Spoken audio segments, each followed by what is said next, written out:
really smart lawyers. And so that is what I am doing right now. I am surrounded by three of the smartest and best consumer and public health lawyers in the country, and it's a real honor to be up here with them and to be moderating this panel. Let me just tell you a little bit about how this is going to work. They're each going to give a brief opening statement, then I have some questions that I'm going to ask the group, and we'll have a really lively discussion, and then it'll be your turn to the questions that you've always wanted to ask really great lawyers. It'll be your turn to ask those questions. So without further ado, let me introduce the distinguished panel. To my immediate left here is Angela Campbell, who is teaches at the Institute for Public Representation, where she runs the First Amendment and Media Law section. And Angela has just been a huge asset and help to CCFC over the years.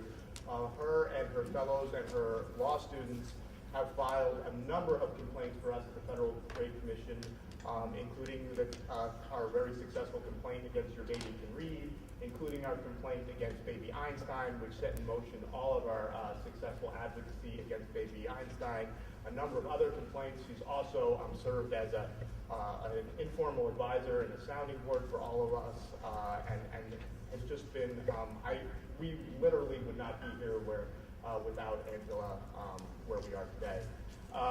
Kara Wilking is a, it's not really working? That's better, right? If you hold it really close. All right, I'm gonna hold it. It was because of the other one. All right, I'm gonna hold this. Okay, is that better?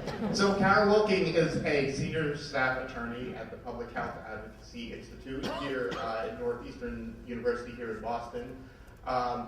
This is the first time we've been fortunate to have Kara join us for a summit.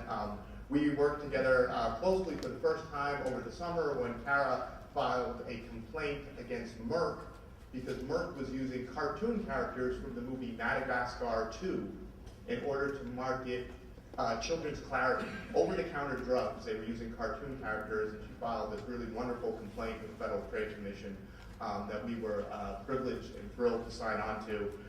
She also does a lot of work around food marketing, works with public health officials, and does a lot of great research around digital marketing tactics and food marketing. And to the far left is Michelle Simon, who's already been, got a shout out this morning from Susan, but Michelle is a public health lawyer specializing in legal strategies to counter corporate tactics. She is an expert on alcohol marketing, on food marketing.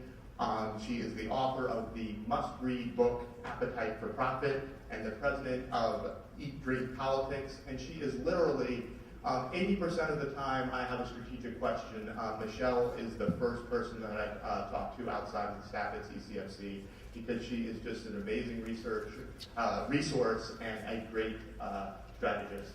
So without further ado, I will turn it over to the panel for their opening statements.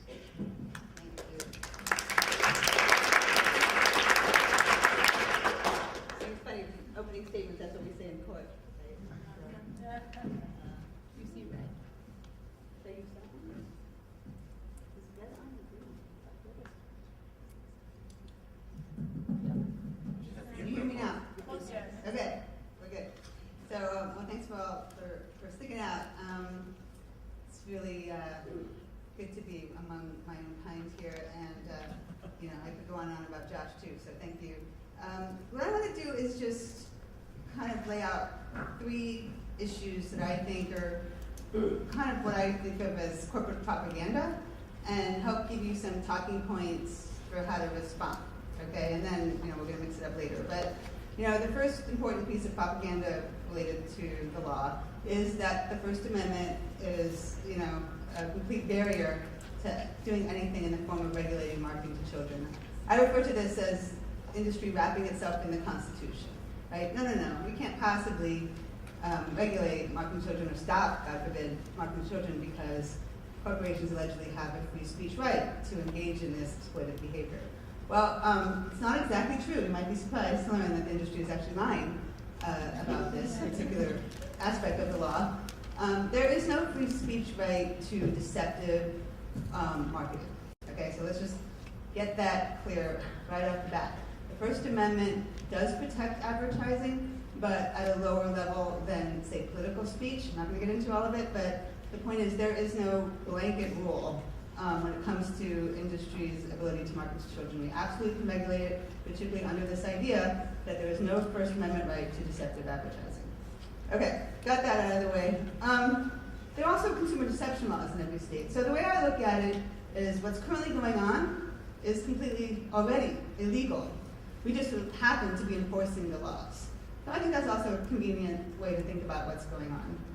All right, second point is, the industry, particularly in the food industry, the name of the game is to distract away. When they're not using this political talking point around the First Amendment, they distract us with self-regulation, right?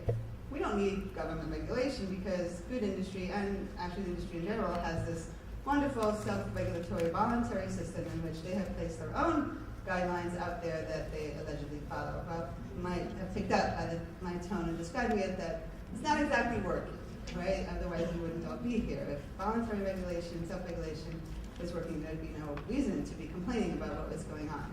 So, and there's plenty of evidence for this, okay? It's not just my opinion, particularly in the realm of food marketing. We have study after study, report after report, and that one just came out this week, to show that industry is not able to follow its own already, completely ridiculously low standards for marketing to children.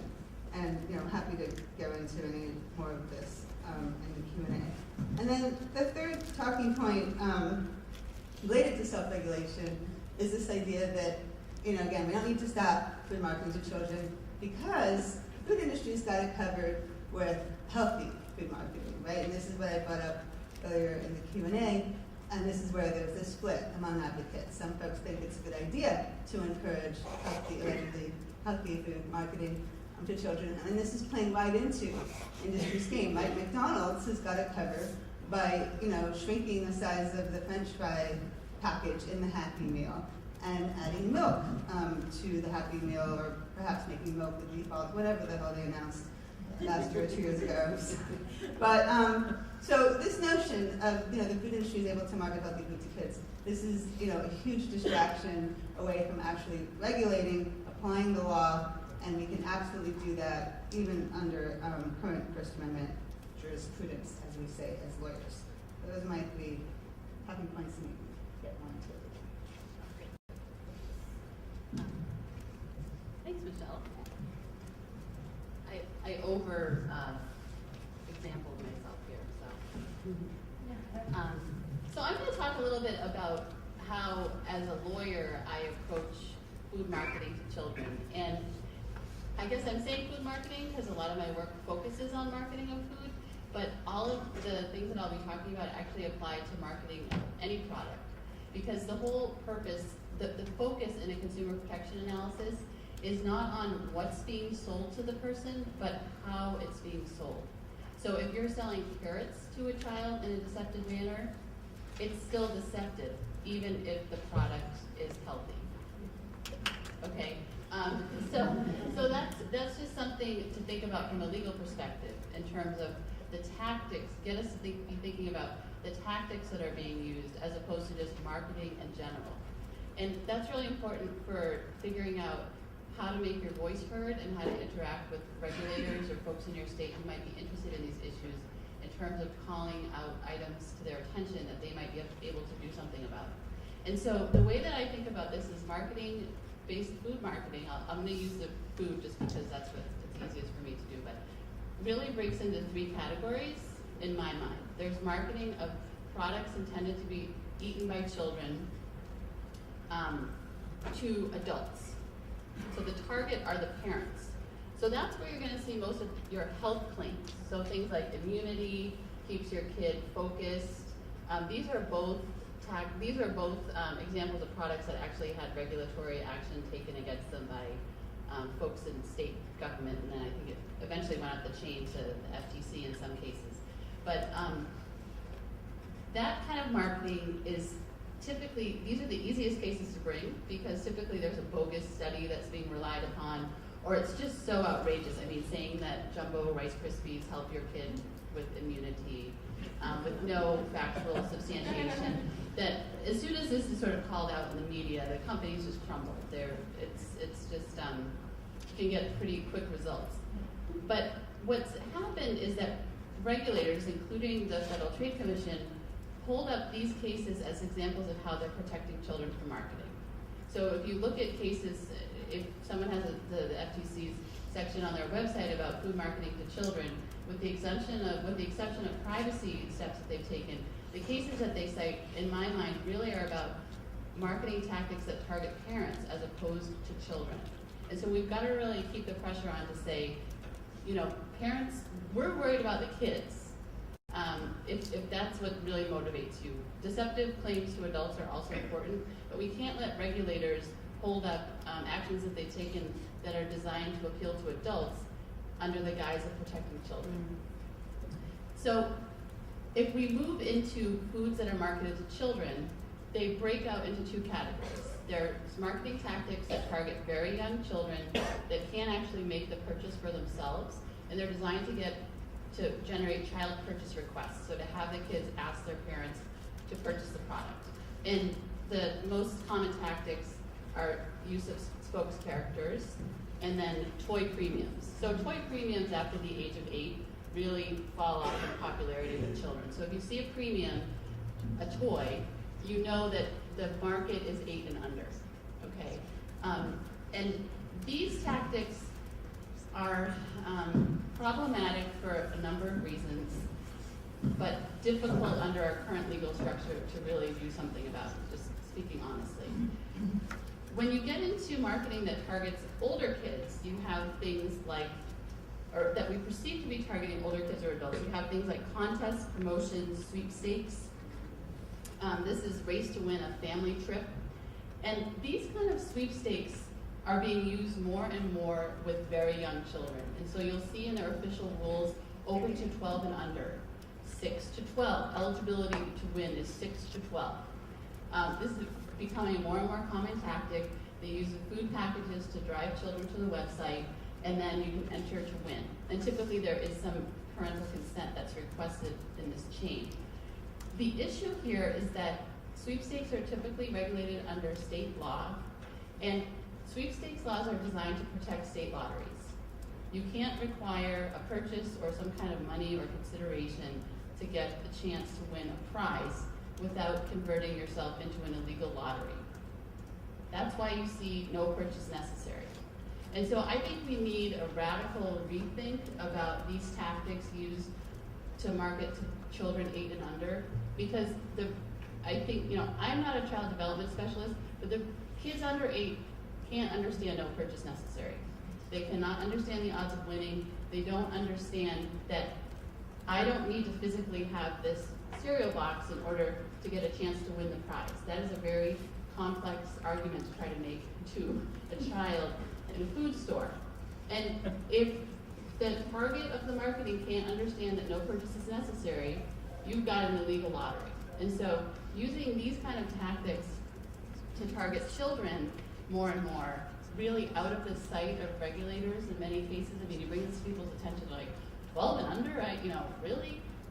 The state laws do not have age limits on eligibility to win prizes, and so the marketers are exploiting these loopholes. So that I think is a weak point that we can really go after, and as a parent, you can make your voice heard and denounce these kind of marketing tactics to young children. And so that's my, that was, I guess, my out of time. Okay, and so the other one that I want to just flag for people is cause marketing.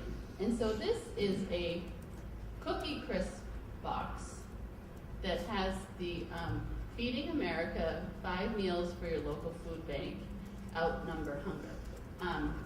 And this is a really difficult issue. The hunger community and the obesity community in many ways have really struggled to figure out a common purpose, a common path forward.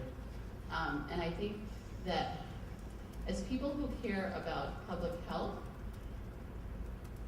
having clear rules of the road around how cause marketing is deployed on different,